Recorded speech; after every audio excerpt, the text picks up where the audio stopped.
الله وبركاته ভালো আছেন সবাই إن الحمد لله نحمده ونستعينه ونستغفره ونؤمن به ونتوكل عليه ونعوذ بالله من شرور أنفسنا ومن سيئات أعمالنا من يهد الله فلا مضل له ومن يضلل فلن تجد له وليا مرشدا ونشهد أن لا إله إلا الله وحده لا شريك له ونشهد أن سيدنا وحبيبنا ومولانا محمدا عبده ورسوله فقد قال الله تعالى في كلامه المجيد وفي فرقانه الحميد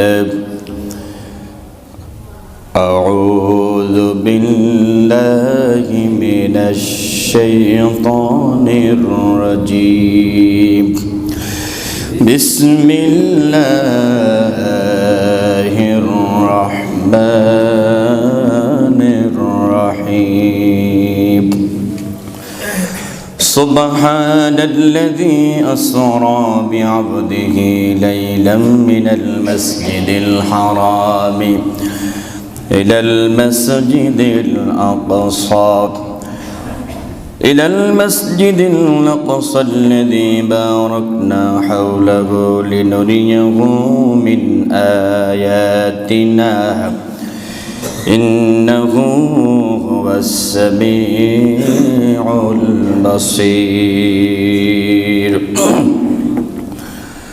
صدق الله العظيم إن الله وملائكته يصلون على النبي يا أيها الذين آمنوا صلوا عليه وسلموا تسليما اللهم صل على محمد وعلى آل محمد كما صليت على إبراهيم وعلى آل إبراهيم إنك حميد مجيد اللهم بارك على محمد وعلى آل محمد كما باركت على إبراهيم وعلى آل إبراهيم إنك حميد مجيد لا إله إلا الله لا إله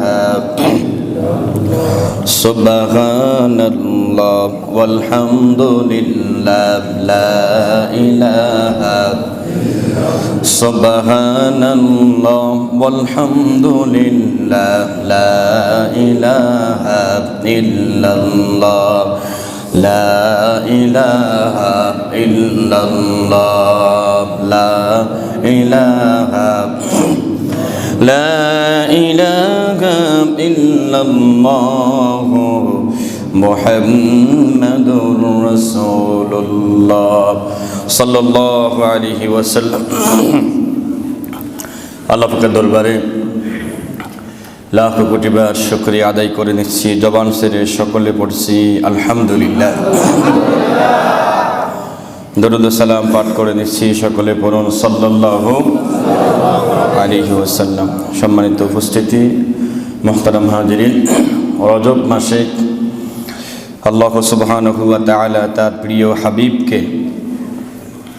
এক বিস্ময়কর একটা মুজিজা যা এই রজব মাসে ঘটেছিল আমরা মেরাজ নামে যেটা পরিচিত আমরা মোটামুটি ওই নামে চিনি আর কি আলহামদুলিল্লাহ আজকে আমরা মেরাজ সংক্রান্ত কিছু কথা বলবো আমা তৌফিক ইল্লা বিল্লাহ আল্লাহ রাব্বুল আলামিন তৌফিক দান করুক সকলে পড়েন আমিন আমার সাথে জবান ছেড়ে পড়ুন আউযু বিল্লাহি মিনাশ শাইতানির রাজীম বিসমিল্লাহির রাহমানির রহিম সুবহানাল্লাযী আসরা বিআবদিহি লাইলাম মিনাল মাসজিদিল হারাম إلى المسجد الأقصى الذي باركنا حوله لنريه من آياتنا إنه هو السميع البصير صدق الله العظيم সূরাত বানী ইসরাঈল। এই সূরাতে মোট আয়াত রয়েছে 111টি। 15 নম্বর পারার শুরুতেই সূরাটি এসেছে। প্রথম নম্বর আয়াতে আল্লাহ পাক বলেন, সুবহানাল্লাযী, পরম পবিত্র সত্তা, মহিমায় সত্তা, যিনি বিআবদিহি, তার বান্দাকে কি করিয়েছেন, লাইলান, একটা রাতের ছোট্ট অংশে, মিনাল মসজিদিল হারামি, মসজিদে হারাম থেকে, ইলাল মসজিদিল আকসা, মসজিদ আকসা পর্যন্ত ভ্রমণ করিয়েছেন। সুবহানাল্লাহ। মসজিদে হারাম থেকে মসজিদে আকসা পর্যন্ত ভ্রমণ করিয়েছেন। কেন?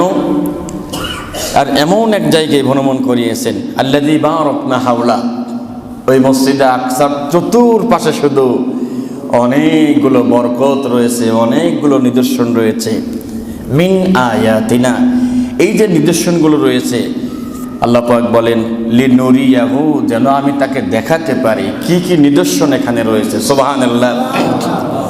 তাইলে এটা এমন একটা ঘটনা, যেই ঘটনা শুরু করতে গিয়ে আল্লাহ প্রথমে নিজেই বলেছেন সুবহানাল্লাহ। বলেন না সুবহানাল্লাহ। শুরু করেছেন কি দিয়া? সুবহানাল্লাহ দিয়ে। আল্লাহু আকবার বলেন। যে এটা এমন একটা মিরাক্কাল ঘটনা, যে ঘটনা বর্ণনা করতে গিয়ে মহান রব নিজেই তিনি সুবহানাল্লাহ দিয়ে শুরু করেছেন।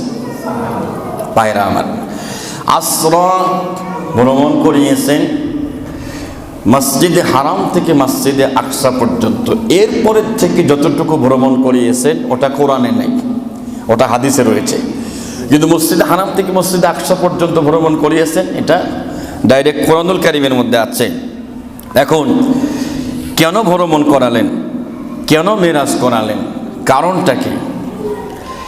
এমনি তো আল্লাহর রাসূলকে আর ভ্রমণ বা মেরাজ করার নেই, কিছু কারণ রয়েছে। ঘটনার মূল সূত্র হয়েছে নবুয়তের 10ম বছর থেকে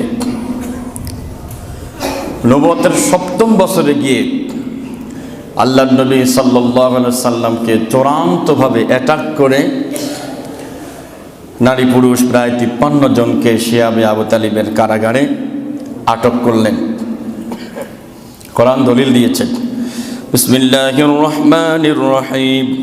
وَإِذْ يَمْكُرُ بِكَ الَّذِينَ كَفَرُوا لِيُثْبِتُوكَ أَوْ يَقْتُلُوكَ أَوْ يُخْرِجُوكَ وَيَمْكُرُونَ وَيَمْكُرُ اللَّهُ وَاللَّهُ خَيْرُ الْمَاكِرِينَ। আল্লাহু আকবার।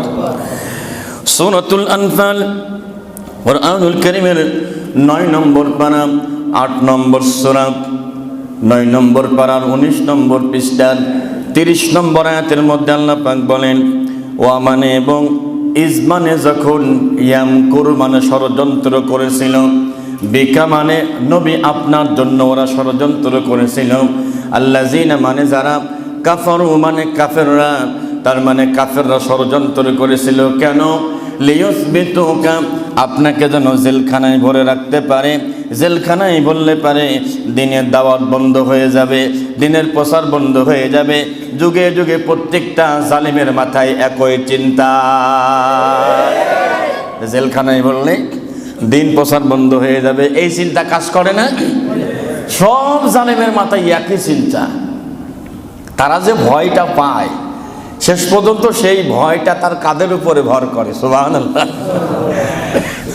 বন্ধুগণ আমার, আল্লাহ নবীকে আটকাবেন, আও ইয়াকতুলুকা, আল্লাহ নবীকে হত্যা করবেন।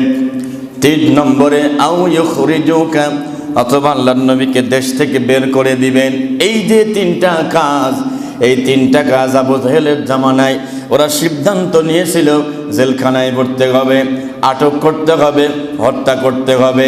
এই তিনটা কাজের তিনটা কাজই গোটা পৃথিবীর জালেমরা তারা প্রকাশ্যে করে বেড়ায়, একটাও বাদ রাখে নাই। এবার আল্লাহ বলছে ওয়াম করুনা, ওয়া মানে এবং ইয়াম করুনা, ওরা ষড়যন্ত্র করে। নবী আপনি টেনশন করবেন না। ওয়াম করুল্লাহ, সুবহানাল্লাহ। ও নবী, আমি তো আসমান থেকে বসে নাই, আমি তো সব দেখতেছি। সুবহানাল্লাহ। আমি আল্লাহ পরিকল্পনা করতেছি, সবগুলোর প্যাকেট করব একসাথে। সুবহানাল্লাহ জোরে কর।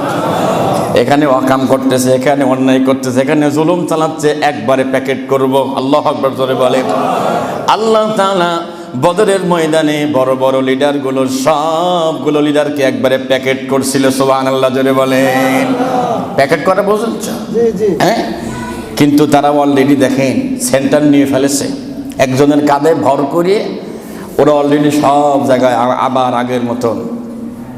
কয় ভাই তোর তো কিছু নাই না, তাহলে আমার মারার দরকার নেই, আমার এক বস্তা টাকা তুই নিয়ে তুই আমার একটু শেল্টার দে, মানে থাকার জায়গা দে। মোটামুটি 6 মাসে সব ব্যবস্থা হয়ে গেছে, কিছু কি বুঝতে পারতেছেন নাকি? হ্যাঁ বন্ধুরে, আল্লাহ পরিকল্পনা করেন, আর আল্লাহর পরিকল্পনার কাছে কেউ সহজে টিকতে পারবে না। এরপরে আল্লাহর নবীকে জেলখানায় ঢুকালেন। পরিবেশ এমন হয়ে গেল, পরিস্থিতি এমন হয়ে গেল, বাইরের থেকে যে খাবার নিয়ে যায় তারেও মারধর করে জেলখানায় ভরে দেয়। আম্মা জান খাদিজা রাদিয়াল্লাহু তাআলা আনহা একটু প্রভাবশালী ছিলেন, তিনি খাবার নিয়ে যেতেন। প্রথম আবু জেহেল এবং লোকজন বলতো খাদিজা কাজটা ভালো হচ্ছে না, কিন্তু সাহস করতেন না যে ওনারা কিছু জোর করে বলবেন, এই সাহস পেতেন না। সুবহানাল্লাহ বলেন। যুগে যুগে সব জায়গায় ধনী মানুষটা যদি কিছু করে সেখানে প্রশাসনের লোক গিয়ে সহজে কিছু বলতে পারে না, ঠিক না বন্ধুগণ আমার? একটা পর্যায়ে এমন হয়ে গেল, একদিন খাদিজাকেও ধরে জেলখানার ভিতরে ভরে দিল। আমাদের বাংলাদেশের জেলখানায় জুলুম হলেও, অত্যাচার হলেও, নির্যাতন হলেও বাংলাদেশের জেলখানায় 2 বেলা খাবার দেয়, হোক নষ্ট হোক পচা, দেয় তো নাকি? 2 বেলা খাবার দেয়। আবু তালিবের জেলখানার এমন কারাগার, সেখানে কোনো খাবার ছিল না। আল্লাহ নবীর সাহাবারা গাছের পাতাগুলো খেয়েছেন, আল্লাহ নবীজি গাছের পাতা খেয়েছেন, গাছের বাকল খুলে পানির ভিতরে ভিজিয়ে রেখেছেন। পরিস্থিতি এমন হয়েছে, ক্ষুধার যন্ত্রণায় পেটটা পিঠের সাথে লেগে গেছে। শেষ পর্যন্ত যে খাবারগুলো গ্রহণ করে, গাছের পাতা, এগুলো তো গরু ছাগলে খায়। গরু ছাগল খাওয়ার পরে যে পরিবেশ হয়, আল্লাহর নবীর সাহাবারা ওই খাবারগুলো খাওয়ার পরে তারা টয়লেট করেছে। মানুষের মতো টয়লেট হয় নাই, টয়লেট হয়েছে গরু ছাগলের মতন। চিন্তা করেনি আল্লাহর নবীর পরিবেশটা এমন হয়েছে, নবীর সাহাবারা পরিবেশ এমন হয়েছে, প্রসাব করতে গিয়ে প্রসাব হয় না, রক্ত বের হয়েছে। আল্লাহু আকবার বলেন। কি কঠিন পরিস্থিতিতে দিন পার করেছে। এমন তো অবস্থায় বড় বড় 5 জন লিডার কাফেরদের, ওরা চিন্তা করলো না মুহাম্মাদের চাইতে ভালো মানুষ এই মক্কাতে আর একটাও নাই, খামাখা বিনা কারণে তার জেলখানায় রাখছে, কেন আর রাখা যাবে না? আল্লাহু আকবার জোরে বলেন। এর ভিতরে আবু জেহেলের প্রধান উপদেষ্টা, এর নাম হিশাম ইবনে আমর, ইনি 3 বছরের মাথায় জেলখানা মোটামুটি শেষের দিকে বলছে, একদিন রাত্রে ঘুমাই না, তো স্ত্রী বলছে কি হয়েছে তোমার? বলছে কি হবে, দেখো মক্কার সবচেয়ে ভালো মানুষ, কারোর তো জুলুম করে নাই, কারোর রড কেড়ে নেয় নাই, কারোর সিমেন্ট কেড়ে নেয় নাই, কারোর গায়ে হাত দেয় নাই, শুধু একটু বলে যে মূর্তির পূজা করা যাবে না, এই কথা বলার কারণে বিনা কারণে তার জেলখানায় আটকায় রাখছে, এটা কোনো অপরাধ হইল? মনটা খুব খারাপ ওনার। কয় তাহলে কি চান আপনি? আমি চাই যে মোহাম্মদ জেলখানার থেকে বের হয়ে আসুক। সুবহানাল্লাহ। আপনি তো একা পারবেন না, আপনার আর এক বন্ধু আছে ঘাড় মোটা ঘাট তেরা, তার কাছে যান, সাদাবাজি করে বেড়াই, ওর কাছে যান। বন্ধুগণ আমার, জুহাইর ইবনে আবু উমাইয়া বড় তেরা মানুষ, তার কাছে গিয়েছে, গিয়ে বলছে বন্ধুরে ভালো লাগে না, মুহাম্মাদের জেলখানায় দেখে আমরা কেমনে ঘুরে বেড়াই। জুহাইর ইবনে আবু উমাইয়া বলে আমারও মন বলে মোহাম্মদ আর জেলখানায় না থাকুক, ভালো লাগে না। আমার মা আমাকে দিব্যি দিয়েছে, শুনলাম তুমি নাকি মোহাম্মদকে জেলখানায় রেখে দিয়েছো, তোমরা বড় মস্তান। যদি মোহাম্মদকে জেলখানার থেকে বের না করো, আমি মায়ের মুখ দেখবি না, আমি মায়ের সামনে আসবি না। গতকাল আমার মা আমারে দিব্যি দিয়েছে, চলেন যাই, আমরা দুইজন পারবো না, আরেকজনের কাছে যাই, তার নাম মুতঈম ইবনে আদি। তার বাসায় গেলেন রাতের বেলা, তিনিও ঘুমান নেই। কেন ভাই ঘুমান নেই? কেন ঘুমাইনি? একটা কারণে, আমার ছেলে মোহাম্মদকে জেলখানায় ঢোকানোর 15 দিন আগে আমার বাসায় নবীজি এসেছিলেন, মোহাম্মদ এসেছিলেন। এসে আমার ছেলের কোলে নিয়ে নবীর মুখের একটু থুতু আমার ছেলের ঠোঁটের উপর লাগিয়ে দিয়েছিল। এরপরের থেকে ছেলে মুখ দিয়ে যা বের করে তাই কবুল হয়ে যায়। সুবহানাল্লাহ। আমার পোলা বলছে, যদি মোহাম্মদকে বের করে না আনো, আগামী 1 সপ্তাহের ভিতরে আমি মারা যাব। এখন ছেলের বেতা কলিজা আছে না? মাথা হ্যাং হয়ে গেছে, ছেলেকে বাঁচাতে হবে। চলো কার কাছে? হইলে আবু জেহেলের খালাতো ভাই, ওর কাছে চলো। এর নাম বুখতারি ইবনে হিশাম। খালাতো ভাই বোঝেন না? খালাতো ভাই, চাচাতো ভাই, মামাতো ভাই, পাওয়ারই আলাদা। হ্যাঁ, চেয়ারম্যান সাহেবের পাওয়ার অত বেশি না, কিন্তু আশপাশে যেগুলো পরিচয় দিয়ে চলে এগুলো আরো ডবল পাওয়ার, ঠিক কি না? কষ্ট হচ্ছে আপনাদের? বন্ধুরা আমার, খেয়াল করুন, বুখতারি ইবনে হিশাম গত 2-3 মাস প্রচন্ড অসুখ হয়েছে, সারে না, কোনোভাবে রোগ সারে না। তোর মা একদিন ডেকে বলছে, ও কলেজার টুকরা সন্তান, শোনো, যেই মোহাম্মদকে জেলখানায় বিনা কারণে রেখে দিয়েছো, ওই মোহাম্মদের নামের কালেমা পড়ে একটু উটের দুধ আর মধু মিশ করে ওখানে কালেমা পড়ে একটু ফু দিয়ে খাও তো দেখি। বুখতারি বলতেছে, ও আমার প্রিয় ভাইয়েরা, আমি উটের দুধ আর একটু মধু নিয়ে মোহাম্মদের কালেমা পড়ে ফু দিয়ে খেয়েছি। গতকালকে খেয়েছি, আমি আজকে একদিনে পুরাপুরি সুস্থ হয়ে গেছি। বন্ধু, তুমি কি চাও? আমিও চাই মোহাম্মদকে জেলখানায় রাখা যাবে না। মারহাবা জোরে খান। কয় তাইলে তো আরেকজন আছে, ওইটা ঠান্ডা মাথায় বুদ্ধি দেয়। কি মাথায় বুদ্ধি দেয়? ঠান্ডা মাথায় বুদ্ধি দিয়ে মাল ফাঁকে দেয়, বসে থাকে। আছে না কিছু? বুঝতেই পারবেন না যে উনি আসল নায়ক, জাইমা ইবনে আসওয়াদ। তো ওনার বাসায় গেলেন। জাইমা ইবনে আসওয়াদের মা হচ্ছে হালিমাতুস সাদিয়া রাদিয়াল্লাহু তাআলা আনহা, ছোট বোন। কথা বুঝতেছেন? ওই যে ছোটবেলায় থাকতো রাসূল থাকছিলেন না, তখন জাইমার মা কোলে নিতেন, মহব্বত করতেন। সচক্ষে দেখেছেন যে মোহাম্মদকে কোলে নিয়ে বাহিরে গিয়েছি, আকাশের মেঘ খণ্ড এসে মোহাম্মদের মাথার উপরে ছায়া দিয়েছে। সুবহানাল্লাহ। তিনি বলেন, জাইমা ইবনে আসওয়াদ বলেন, আমার মা স্বপ্ন দেখেছে মোহাম্মদ নাকি মারা গেছে। আমার মা চোখে দেখে না। আমার মা আমাকে বলেছে, বাবা, যদি মোহাম্মদকে বের না করে আনিস, কোনোদিন আমার সামনে আসবি না, আর আমি মারা যাওয়ার পরে আমার চেহারা দেখবি না, খবরদার। ওর মাথা খারাপ হয়ে গেছে। 5 জন মিলে শপথ করে একটা বড় পাহাড়ে উঠছে, হাজ্জান নামক পাহাড়ে উঠে শপথ করলেন, এবং কে কি বলবে তাও বললেন। শপথ করলেন মোহাম্মদকে বের করে আনবই। এরই মধ্যে আল্লাহ নবীজি চাচা আবু তালেব বললেন, চাচা আপনি গিয়ে দেখেন ওরা আমাদের নামে যেই নোট করেছিল, যেই কাগজ লিখেছিল আমার জেলখানায় রেখে দিবে, গিয়ে দেখো ওই কাগজটা আর নাই, ওই কাগজে পোকামাকড় রেখে সব শেষ করে ফেলেছে। কয়, ভাতিজা তুমি কি শিওর? হ্যাঁ শিওর। এসে দেখে যে কাগজে যতগুলো কথা লেখা ছিল রসুলের জেলখানায় আটকে রাখার জন্য সব পুড়ে গেছে, শুধু আল্লাহর নাম আর রসুলের নামটা আছে। সুবহানাল্লাহ। সব শেষ হয়ে গেছে। ওটা দেখেই এসে বলছে, আবু জেহেল দেখছো কি? কয় কাগজে কিছু আছে। তারও ঘুরে করে দিয়ে দেখে যে কিচ্ছু নাই। কয় তাইলে আমার ভাতিজাতে এখন মুক্ত, যেহেতু এটা ছিল এখন তো নাই। ঘাপতারা না। এরপরের দিন রাতের বেলা 5 জন গিয়ে দরজায় নক করেছে। মুতঈম ইবনে আদি, জাইমা ইবনে আসওয়াদ, এই 2 জন খুব তেরা বলছে, মোহাম্মদকে আটকায় রাখছে কেন? তাই বল আবু জেহেল। কই, বুঝিস না, যদি মোহাম্মদকে ছেড়ে দিই, গদিও থাকবে না, গায়ের চামড়াও থাকবে না। আল্লাহু আকবার জোরে বলে।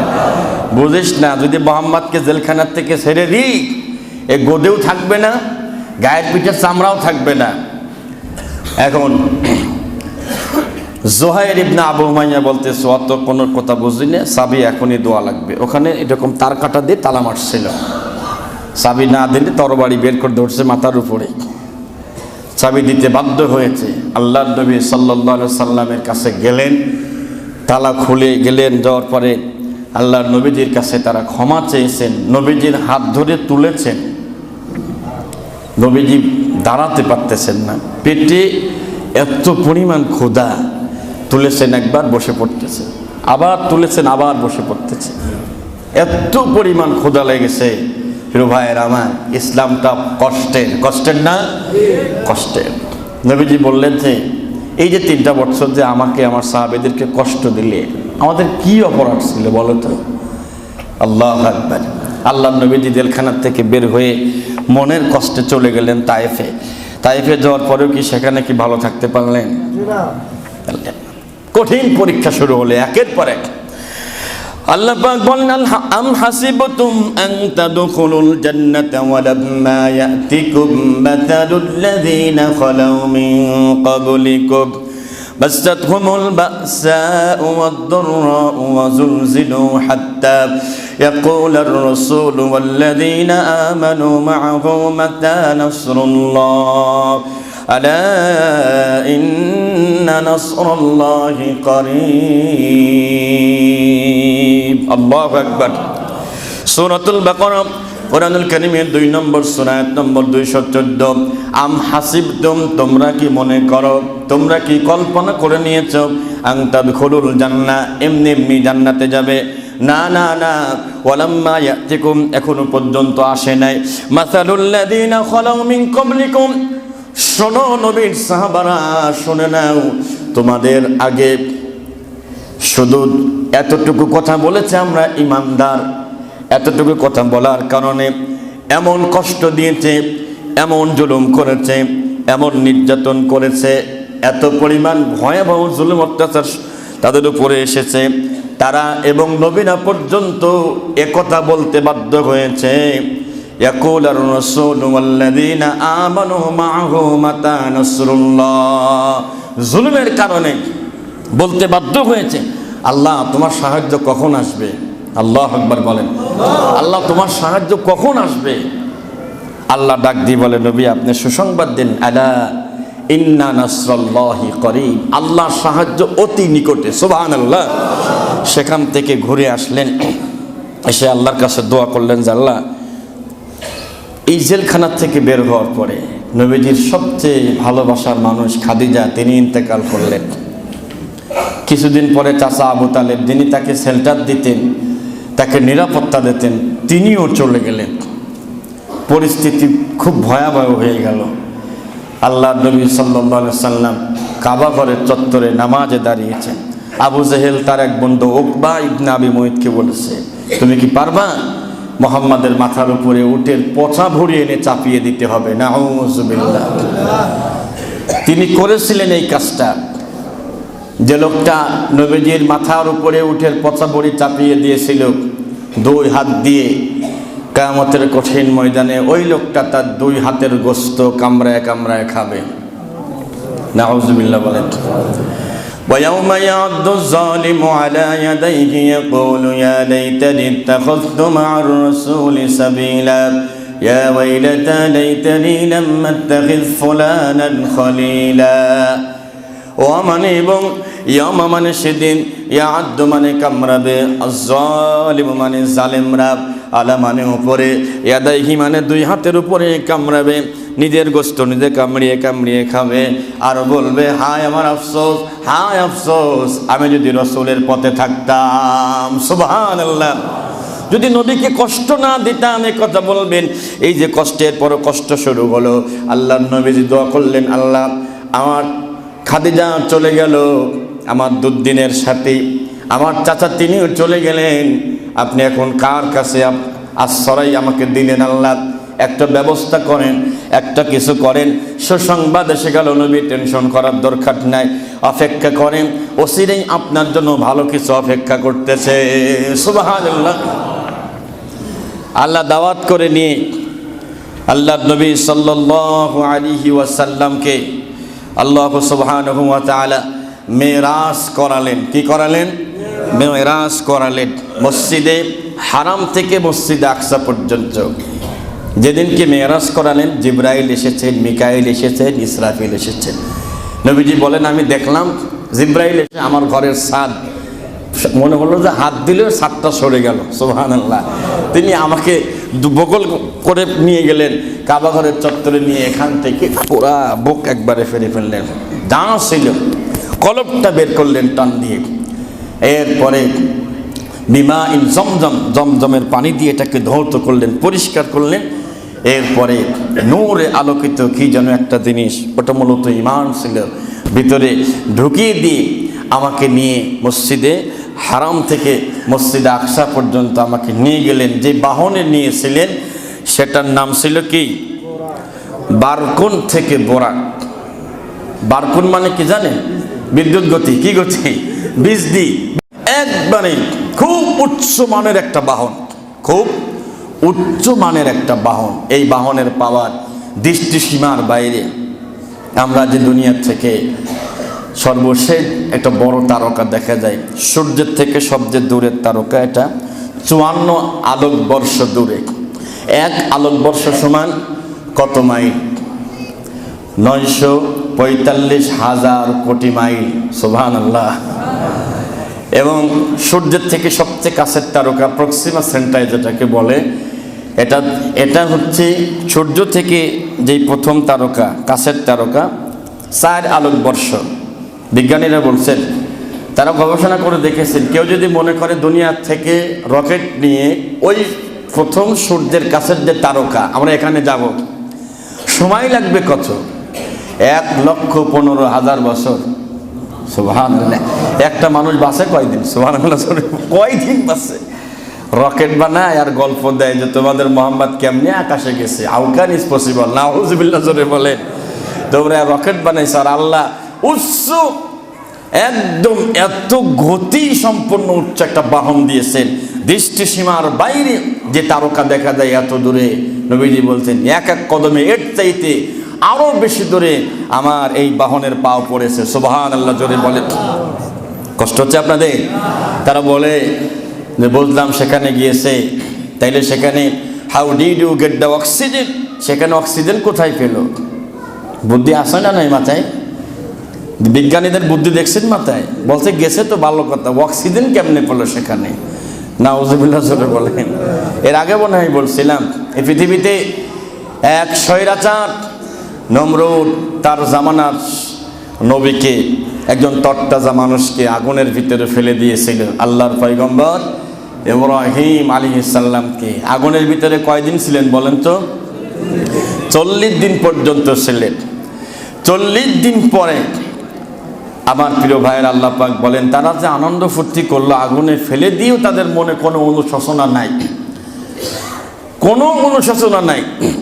ওরা ষড়যন্ত্র করে ইব্রাহিম নবীকে আগুনে ফেলে দিয়েছিল। আল্লাহ পাক বলেন, ওয়া আরাদু বিহি কাইদা ফাজআলনাহুমুল আকসারিন।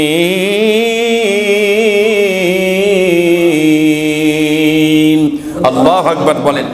ওরা ষড়যন্ত্র করেছিল, আর আমার আল্লাহ পাক তিনি একটা কৌশল করলেন, তিনি একটা শাস্তির ব্যবস্থা করলেন। 40 দিন পরে একটা আগুনের খণ্ড সেখান থেকে বের হয়ে সোজা নমরুদের বঙ্গভবন নাকি গণভবন, কি ভবন, সোজা গণভবনে গিয়ে নমরুদের পায়ের বৃদ্ধাঙ্গুলের উপরে পড়ছে। আল্লাহু আকবার জোরে বলেন। এই এখন খালি শেষাই বাঁচাও বাঁচাও বাঁচাও। কারণ পোলাপান থাকে না, পোলাপান গিয়ে বলতে চাষা কি হইল, চেঁচান কেন? আপনি বলে খোদা, অথচ চাষা আপন দান বাসা, জীবন শেষ। ভাইরা আমার, এই যে 40 দিন থাকলেন আগুনের ভিতরে, আগুনের মধ্যে কি অক্সিজেন পাওয়া যায়? তাহলে এই ইব্রাহিম নবীর এই আগুনের অক্সিজেন কে দিয়েছিল? আল্লাহ পাক দিয়েছে। ভাইরা আমার, মসজিদে হারাম থেকে মসজিদে আকসা পর্যন্ত গেলেন। মসজিদের সবচাইতে বড় খাদেম তিনি সুন্দর করে বলেন, মুহাম্মদ সাল্লাল্লাহু আলাইহি সাল্লাম যেই দিন ভ্রমণ করবেন, আমরা প্রতিদিন ঈশার নামাজের পরে প্রত্যেকটা দরজা তালা দিয়ে বাড়ি চলে যাই, কিন্তু আজকের এই দিনে একটা দরজা কোনোভাবে আমরা আটকাতে পারলাম না। খুব চেষ্টা করলাম সবাই মিলে, কিন্তু দরজা একটা কোনোভাবেই আটকাতে পারলাম না। শেষে আমরা ওভাবে রেখেই চলে গেলাম। সুবহানাল্লাহ জোরে বলে। ভাইয়েরা আমার, আল্লাহর নবী সাল্লাল্লাহু আলাইহি ওয়াসাল্লাম বাহনের মাধ্যমে চলে গেলেন মসজিদে আকসায়। নবী আমার বলেন, আমি গিয়ে দেখি মসজিদের ভিতরে সামনের কাতারে আল্লাহর পয়গম্বর মুসা আলাইহিস সালাম সিজদায় পড়ে কাঁদতেছে। সুবহানাল্লাহ, মুসা নবীকে দেখছেন তিনি। এরপরে দেখলাম ঈসা আলাইহিস সালাম তিনি নামাজে দণ্ডায়মান নামাজ পড়তেছেন মসজিদের ভিতরে। সুবহানাল্লাহ। এরপরে দেখলাম আল্লাহর পয়গম্বর ইব্রাহিম আলাইহিস সালাম তিনিও আছেন। এখন অনেকেই প্রশ্ন করে, হুজুর তারা তো সবাই তো মারা গেছেন, ঠিক আছে, আল্লাহ রাব্বুল আলামিনের কাছে তাদেরকে তৈরি করতে আবার সৃষ্টি করতে কি সময় লাগবে নাকি? শুধু বলবে কোন ফায়াকুন, বলেন কোন ফায়াকুন। সবাই সশরীরে উপস্থিত ছিলেন, কিন্তু কেউ কারোর সাথে কথা বলেন নাই। তবে এখানে একটা নামাজের ইমামতি হবে, নামাজের ইমামতি কে করবে, সবার মনের ভিতরে একটু ইচ্ছা ছিল। যেহেতু সব নবী এখানে এসেছেন, 1,24,000 পয়গম্বর সবাই এসেছেন, সবাই উপস্থিত হয়েছেন। সবার ধারণা যে যেহেতু সবাই এখানে এসেছে, 2 রাকাত নামাজ এখানে পড়ানো হবে। কে পড়াবে? সবার মনের ভিতরে একটা আলাদা তৃপ্তি, হয়তো আমাকে দিয়ে পড়াবে। কিন্তু জিবরাইল আল্লাহর নবীকে রেখে ওই বাহনটা বেঁধেছেন একটা পাথরের ভিতরে ফোঁটা করে একটা খোঁটা দিয়ে বেঁধেছেন। আল্লাহর নবীকে হাত ধরে এনে আমাদের মুসল্লায় দাঁড় করিয়ে দিলেন। সুবহানাল্লাহ। একদম সামনে 2 রাকাত নামাজ পড়ালেন। নামাজ পড়ানোর পরে রওনা করলেন উপরের দিকে। অনেক কিছু দেখেছেন তিনি। এর ভিতরে অল্প কিছু কথা বলবো, সময় খুব বেশি নাই, যেগুলো না বললেই না সেইগুলো আমরা বলবো। আল্লাহর নবী সাল্লাল্লাহু আলাইহি ওয়াসাল্লাম জান্নাত ভ্রমণ করার সময় তিনি হাউজে কাউসার দেখেছেন। সুবহানাল্লাহ। এমন পানি দুধের চাইতেও সাদা, মধুর চাইতেও মিষ্টি, পানির উপর থেকে নিচ পর্যন্ত নিচে কি আছে তাও দেখা যাচ্ছে। সুবহানাল্লাহ, কত চমৎকার, এত সুন্দর পানি। প্রশ্ন করলেন জিবরাইল, এই পানিটা কিসের পানি আর কাদের জন্য? এটা হাউজে কাউসারের পানি। এই পানি যারা ফাসল্লি নামাজ পড়বে লি রব্বিকা, কার জন্য বলেন তো? আল্লাহর জন্য। ওয়ানহার, এবং কুরবানি করবে। আমাদের নামাজ আর আমাদের কুরবানি বেশিরভাগ লোকেরই লোক দেখানোর জন্য হয়। হ্যাঁ, দেখবেন হঠাৎ করে যখন মৌসুম আছে, মৌসুমের টাইমে চেহারা একটু চেঞ্জ হয়। হ্যাঁ, মানে দাড়ি ছিল না, একটু দাড়ি রাখে, মাথায় টুপি ছিল না, টুপিটা দেয়। পাঞ্জাবি তো জীবনে কোনোদিন পরে নাই, 5 বছর পরে পড়বে তো পড়ছে আর কি, পড়া লাগে তাই পড়ছে। এখন যারে দেখে তারাই সালাম দেয়, যারে দেখে কি তাকেই সালাম দেয়। আরে কি বলে, সাতক্ষীরাতে এরকম একটা দুর্ঘটনা ঘটছে, যাকে দেখে তাকে সালাম দেয়। তো এখন একদিন সন্ধ্যার পরে দেখে অন্ধকার হয়ে গেছে, মনে হচ্ছে একটা লোক দাঁড়ানো আছে, তাকে বারবার সালাম দিচ্ছে, উনি সালামের জবাব নিচ্ছেন না। মনে খুব কষ্ট, ভাই আমি ভোটে দাঁড়াইছি, আমি তো সালাম নিচ্ছেন না কেন? দেন আর না দেন পরের কথা। গিয়ে জড়াই ধরে দেখেতে মনে হচ্ছে না, আপনি তো মানুষ মনে হচ্ছে না, লাইট মাইট দেখে খেজুর গাছ। কথা শুনতেছেন কি? মানে ওই টাইমে খেলা খেজুর গাছেরও দাম বেড়ে যায়, ঠিক কি না? নাউযুবিল্লাহ বলেন, আল্লাহ রহম করুক, আমিন বলেন। ভাইয়েরা আমার, হাউজে কাউসারের পানি যদি পেতে চান অবশ্যই নামাজ আপনাকে পড়তে হবে আর কোরবানি করতে হবে। 2টা কাজই করা লাগবে। কেবলমাত্র কার খুশির জন্য? বলেন আল্লাহর খুশির জন্য করতে হবে। আল্লাহ পাক বলেন, কুল ইন্না সলাতি ওয়া নুসুকি ওয়া মাহইয়ায়া ওয়া মামাতি লিল্লাহি রাব্বিল আলামিন। আল্লাহু আকবার।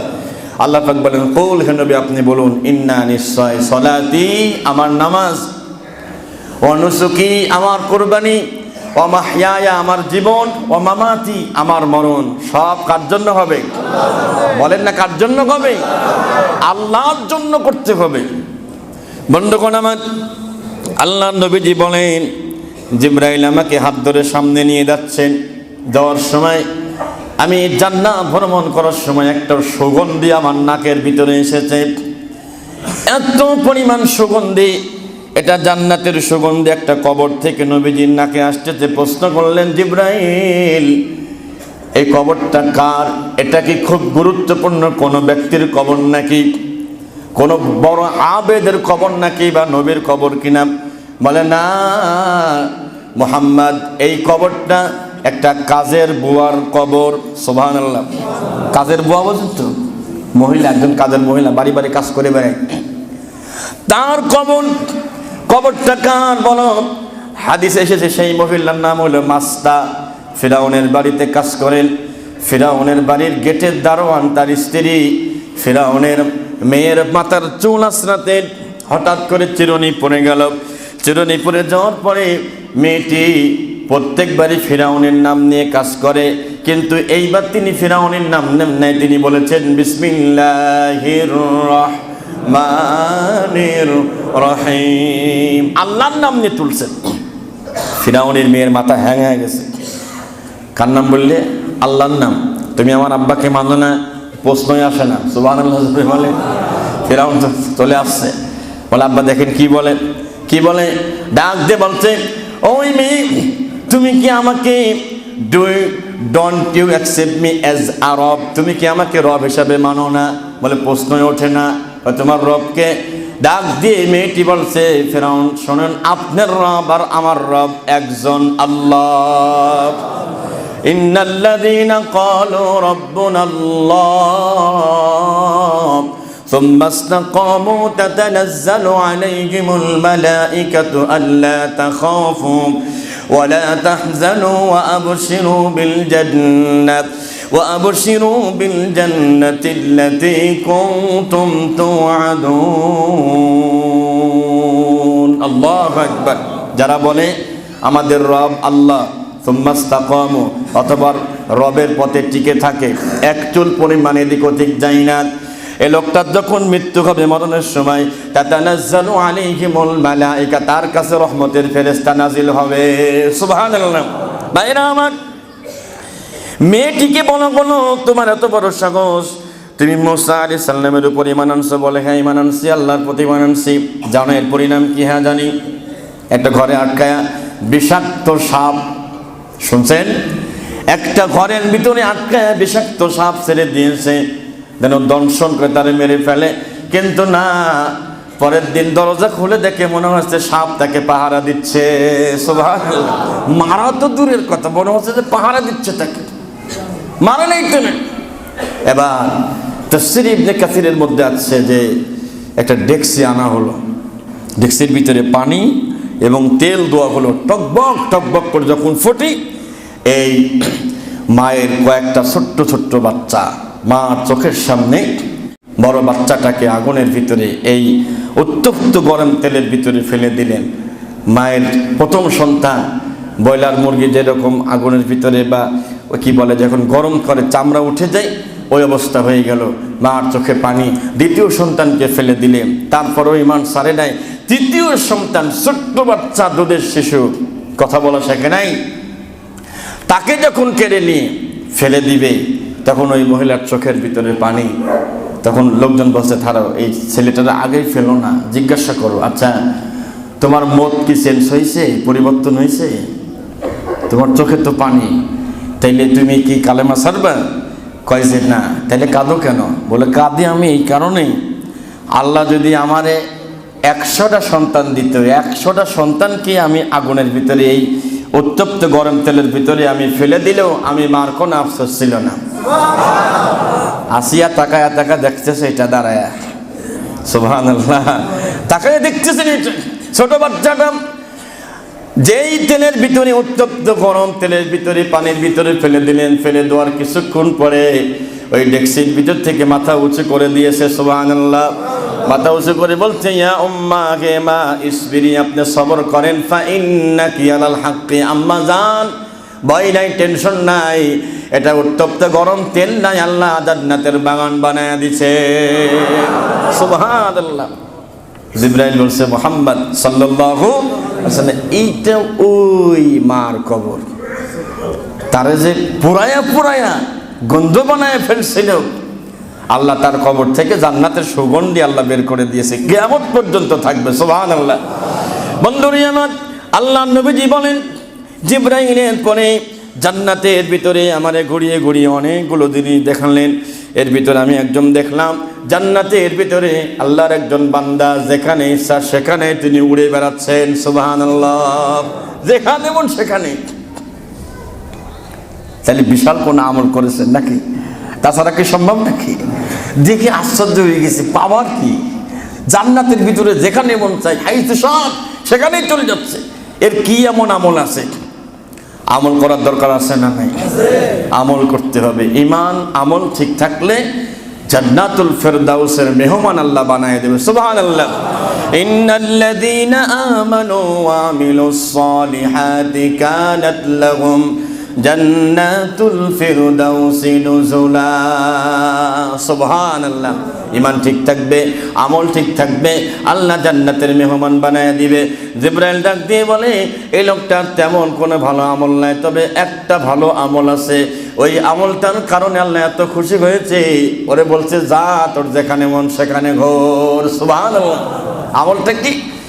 এর এলাকায় 3 রাস্তার মোড়ে একটা বড় গাছ ছিল।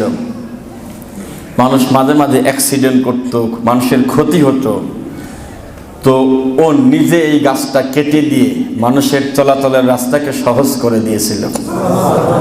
কথা শুনতেছে? মানুষের চলাচলের রাস্তাকে সহজ করে দিয়েছেন, আল্লাহ ওর সমস্ত গুনাহ মাফ করে দিয়েছে। বলতে তোর যেখানে মন সেখানে যা। আর আমাদের চলাচলের রাস্তা মাশাআল্লাহ,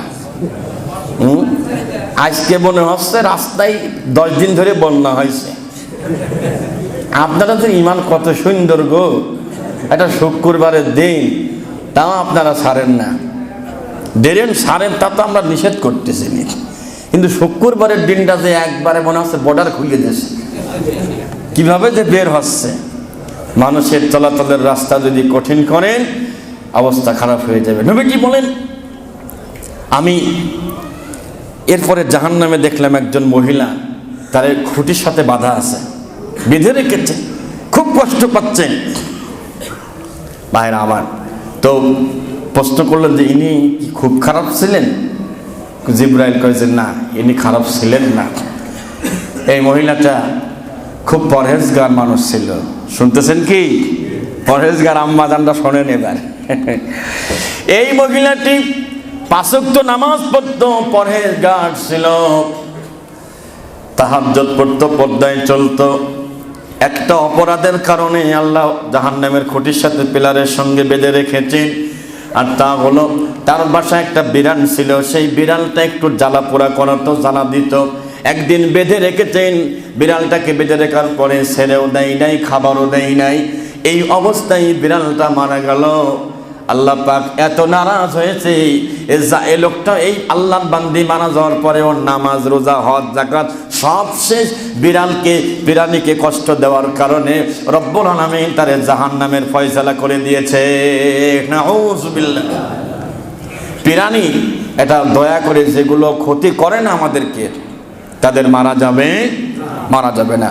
আল্লাহর নবীজি বললেন, এরপরে আমি সামনে আগাতে আমি দেখলাম একদল মানুষ, তাদের হাতের নখ তামার মতন। কিসের মতন? তামার মতো বড় বড় নখ। এই নখগুলো দিয়ে তারা নিজেদের শরীরের বিভিন্ন জায়গায় এরকম গোস্তগুলো টেনে ছিঁড়ে নিজের গোস্ত নিজেই খাচ্ছে। একটু ভাবেন, এমন একটা অপরাধের কারণে, যেই অপরাধ এখন মাঠে ঘাটে সব জায়গায় চলে, কেউ বাদ নাই, সবাই ওই অপরাধে আমরা জড়িত হয়ে পড়েছি। প্রশ্ন করলেন আল্লাহ নবীজির কাছে, আল্লাহ নবীজি প্রশ্ন করলেন মানহা উলা ইয়া জিবরাইল, এরা কারা? নিজের গোস্ত নিজে খায়, নিজের গোস্ত তামার মতো, তার নখ নিজের গায়ের গোস্ত চিনে নিজে খায়। আল্লাহ নবীর কাছে জানানো হলো, ও নবী, এরা ওই সমস্ত লোক যারা দুনিয়াতে মানুষের গোস্ত খেত। মানুষের মানুষের গোস্ত খেতে বলতে কি আপনারা জবাই করে খাইছেন নাকি? না, জবাই করে খাই নাই। তার মানে মানুষের গোস্ত খেতে বলতে মানুষের গীবত করত। গীবত করা মানে আপন মরা ভাইয়ের গোস্ত খাওয়া। লাহমা আখিহি মাইতান ফাকারিহতুমুহু, অথচ এটা সবাই অপছন্দ করবে। আপনার ভাই যদি মারা যায়, আপনি ভাইয়ের গায়ের থেকে গোস্ত তুলতে পারবেন কি? ইম্পসিবল। বলতে গোস্ত খেত আর মানুষের মান সম্মান নিয়ে সম্মানে আঘাত করত। এ জাতীয় লোক আছেন না? নাই? সম্মানে আঘাত করা লোক আছে না? আমাদের চোখের সামনে ঘুরে বেড়ায়। দেখবেন আপনার সম্মান যতটুকু আছে, একটা খোঁচা মারা কথা বলে বলবে যে মানে একটা যেরকম বলার দরকার আর কি বলে আর কি। এগুলো করবেন না। কারণ সম্মানে আঘাত লাগে এরকম কোনো কথা যদি বলেন, নবীজি বলেছেন আমি দেখেছি বড় বড় নখ দিয়ে নিজের গোস্ত নিজেই কামড়িয়ে খাচ্ছে। আল্লাহ রাসূল বলেন, রমাদান মাসে মসজিদে নববীতে দুইজন সাহাবী কথা বলতেছিলেন, যে কোনো কারণে কথা বলতে গিয়ে অপরের গীবত হয়ে গিয়েছিল। আল্লাহর নবীজি বললেন, তোমাদের ওযু ভেঙে গেছে। ওযু ভাঙছে মানে বুঝলাম না। হয় তোমরা গোস্ত খাইছো। কই যে গোস্ত খেলাম কখন? রোজা আছি তো আমরা, শুনতেছেন? রোজা আছি আমরা। আর একজন সাহাবীকে বললেন, ওদের গাল হা করতে বলো। গাল হা করে দেখে দাঁতের মাঝে মাঝে গরুর গোস্ত লেগে আছে, মানে গোস্ত লেগে আছে। আল্লাহু আকবার। তাহলে অন্তত আজকেরই আলোচনার থেকে যা হয় হোক, একটা অপরাধ থেকে বাঁচা যাবে ইনশাল্লাহ। হাত নামান। আমার কাছে মনে হয় যে গীবত ছাড়া কোনো কথাই নেই। কিছু কথা ছাড়া বাকি সব কি? প্রথম কেমন আছেন, কোথায় আছেন, কি করেন না করেন, ভালো আছেন নাকি, হ্যান ত্যান। এরপরে শুরু হয়, ভাই অমকের খবর কি? আর ভাই এভাবে শুরু হয় না? এভাবে কিন্তু শুরু হয়। আর বলেন না, কোনো মানুষ হলো নাকি, আর জম্মের খারাপ। আবার আপনি বলেন, হ ভাই আমিও তো তাই শুনলাম। এই যে কথাগুলো, এগুলো আর বলা যাবে? একটু সেভ হন।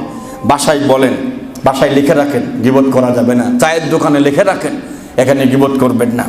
লিখে রাখে কি সুন্দর করে দে। রাজনৈতিক আলাপ চলবে না, কিন্তু ওইটা বলে না, গীবত চলবে না। এই বছর একটা মাহফিল পাইছি, মাহফিলের মঞ্চের এখানে সুন্দর করে লিখে দিছে যে হুজুর এই মাহফিলে কোনো রাজনৈতিক বক্তব্য দেওয়া যাবে না। কি সুন্দর করে লেখা। আমি আবার তুলসি, ভিডিও করছি। আবার কই হুজুর ভিডিও করেন না। করবো না। এটা কি করছেন আপনারা? কেন করছেন? তা আমাকে বললেই তো হতো, এটা লিখে রাখার দরকার ছিল। আল্লাহ তাআলা আমাদের সকলকে এই যে শাস্তি, প্রাণীকে কষ্ট দেব না। অনেক সময় বাচ্চারা মসজিদে আসে, খুব ডিস্টার্ব করে না? চরম ডিস্টার্ব করে। আপনি যদি হজে যান, উমরায় যান, হজে উমরায় গেলে পরে ডিস্টার্ব কারে কয়, কত প্রকার কি কি। আপনি নামাজে দাঁড়াচ্ছেন, আপনার পা তল দিয়ে ঢুকে পড়বে, ঢুকি ওই পাশ দিয়ে ঘুরিয়ে আসে, পুরা নামাজের কাতার মারা সারা ঘুরতে আবার চলে আসে এখানে। কেউ কিছু বলে? তবে আমাদের কিছু বাচ্চা আছে অতিরঞ্জিত করে। এই যে দোতলায় যারা আছেন, তিনতলায় যারা আছেন, গার্জিয়ানরা বলবো আপনারা সাথে আসবেন। নিজে তো আসেন না, বাচ্চারে পাঠায় দেন। শুধু বাচ্চা এসে কি একটা পরিবেশ করে। আল্লাহ রহম করুক, আমিন বলেন, জোরে বলেন আমিন। আজকের এই একটা অপরাধ গীবত থেকে বাঁচার তৌফিক দাও, আমিন বলেন।